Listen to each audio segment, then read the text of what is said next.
A Casa Maldita. A família Moreira estava em busca de uma vida nova. Após anos vivendo em um pequeno apartamento na cidade, decidiram que era hora de mudar para um lugar mais tranquilo, onde as filhas Ana, de 6 anos, e Sofia, de 10, pudessem crescer em um ambiente saudável e sem os ruídos constantes da vida urbana. Quando encontraram uma grande casa de estilo colonial à venda, em uma área rural por um preço quase inacreditável, acharam que finalmente tinham encontrado o lar perfeito. A casa, com sua fachada antiga e janelas grandes, parecia encantadora à primeira vista. Rodeada por campos vastos e uma pequena floresta ao fundo, exalava uma atmosfera de serenidade. No entanto, a decisão de compra foi rápida demais, motivada pelo entusiasmo e pelo preço surpreendentemente baixo. Na aparência, ninguém questionou o motivo pelo qual uma casa tão bonita estava sendo vendida por um valor tão irrisório. Os dias passaram. No dia da mudança, a família Moreira chegou à nova residência ao entardecer. O sol estava se pondo e a luz dourada iluminava a fachada da casa, dando-lhe uma aparência quase mágica. As meninas estavam animadas, correndo de um lado para o outro, explorando cada canto do novo lar. Veio a primeira noite e foi tranquila, mas algo no ar parecia carregar um peso inexplicável, uma sensação de que algo estava fora do lugar. Ana foi colocada em um quarto no andar superior, enquanto Sofia ficou em um quarto ao lado, no mesmo corredor. E desde o início, a pequena Ana reclamava que não gostava do quarto. Ela dizia que tinha um cheiro esquisito, mas seus pais atribuíam isso ao nervosismo de estar em um lugar novo. Pois bem, na segunda noite, Ana acordou no meio da madrugada, suando frio. A menina sentiu um medo inexplicável e observava as sombras dançando nas paredes com os olhos arregalados. Ela chamou por Sofia, mas não obteve resposta. Com medo de acordar os pais, resolveu ficar em silêncio, apenas observando o que parecia ser uma leve saliência na parede, próxima à sua cama. Era como se algo estivesse atrás da parede, pressionando-a levemente para fora. Quando o dia amanheceu, Ana tentou explicar o que tinha visto, mas seus pais e Sofia, sua irmã, disseram que provavelmente era apenas um sonho. Contudo, ela continuava insistindo que algo estava errado. E as noites seguintes foram piores. A saliência na parede parecia crescer a cada dia e a cada noite.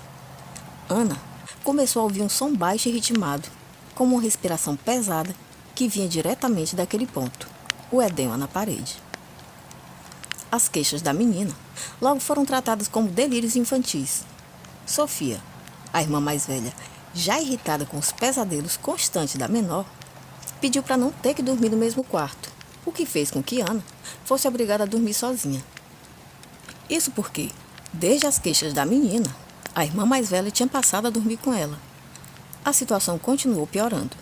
Ana passou a ter pesadelos recorrentes, onde viu uma mulher de rosto encoberto, dobrada em posição fetal, murmurando palavras incompreensíveis. Ela acordava sempre chorando e com medo de voltar a dormir. Enquanto isso, a saliência na parede tornou-se mais perceptível.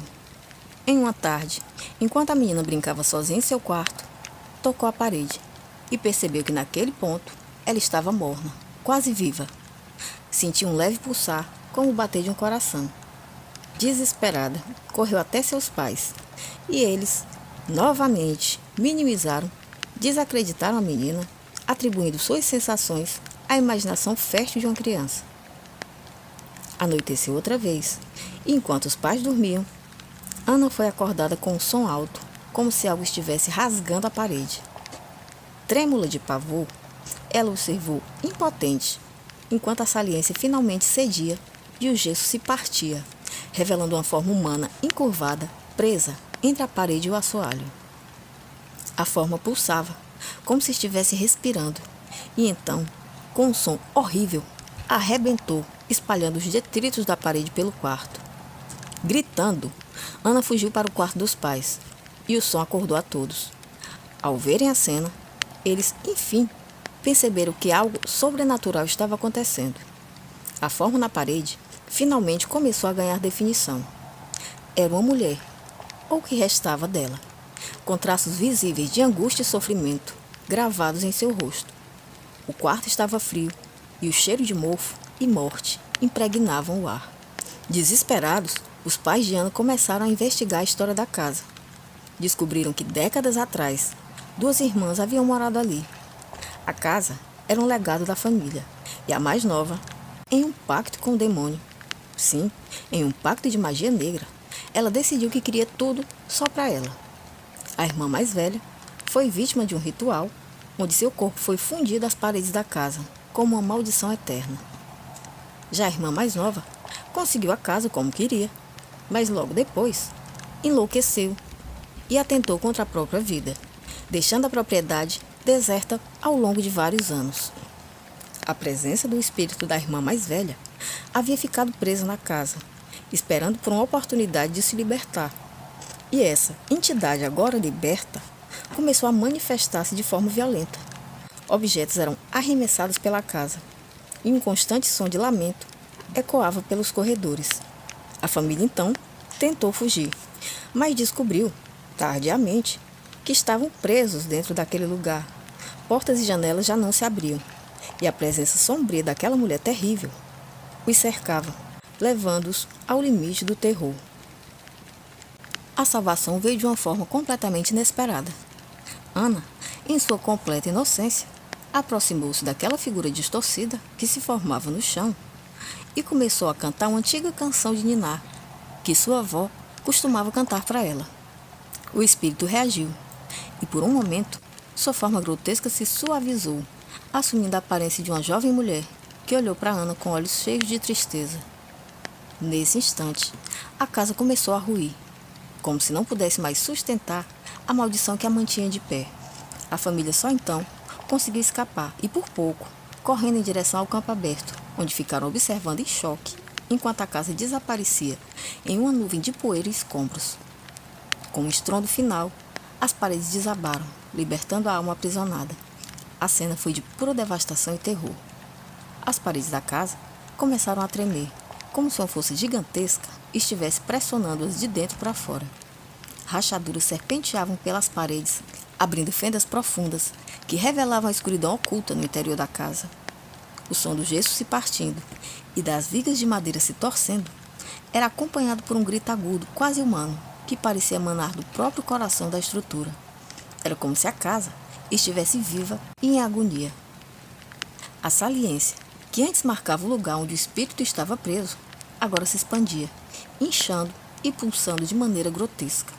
A figura da mulher presa começou a se contorcer, seus membros distorcidos pressionando contra a barreira fina entre ela e o mundo exterior. Seus olhos vazios abriam-se lentamente e a expressão em seu rosto distorcido revelava uma mistura de dor, raiva e desespero, acumulado ao longo de décadas de aprisionamento.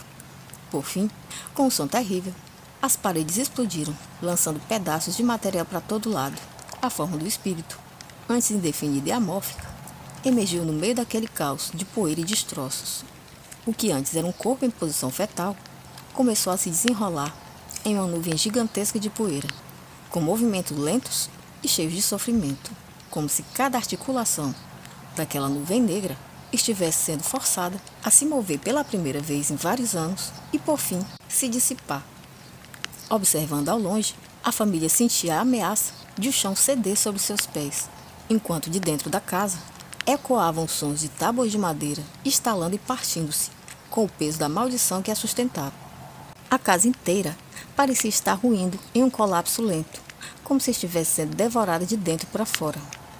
A figura, que antes estava se libertando em forma de poeira, começou a se erguer de forma sólida, e gradualmente a família Moreira viu diante de si a figura de uma mulher jovem, com o corpo coberto de cicatrizes e membros desproporcionais, como se tivessem sido esmagados e depois forçados a se reconstruir. Enquanto o espírito se aproximava, a casa finalmente cedeu por completo, com um rugido de destruição caindo em um turbilhão de madeira e pó. Telhas voaram pelos ares e o teto desabou, formando um furacão de detritos. O ar estava impregnado com o cheiro acre de madeira queimada, e nesse instante, como se fosse parte principal daquela destruição, o espírito da mulher também se desfez em cinzas, tombando a mais ou menos 2 passos de alcançar a família. Quem quer que tenha sido aquela pobre alma, havia acabado de sumir para sempre, para nunca mais. E as cinzas foram varridas pelo vento, de volta ao mesmo lugar, onde a casa ardia em chamas. Passados alguns anos, a casa nunca mais foi vista. No lugar onde ela ficava, cresceu um campo de flores selvagens, como se a natureza estivesse tentando apagar a memória daquele lugar amaldiçoado.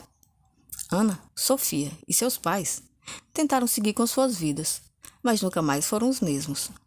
Ana, em particular, carregou para sempre a memória daquela noite e, ocasionalmente, nas noites mais escuras, ela jurava ouvir uma canção de ninar sendo cantada pelo vento.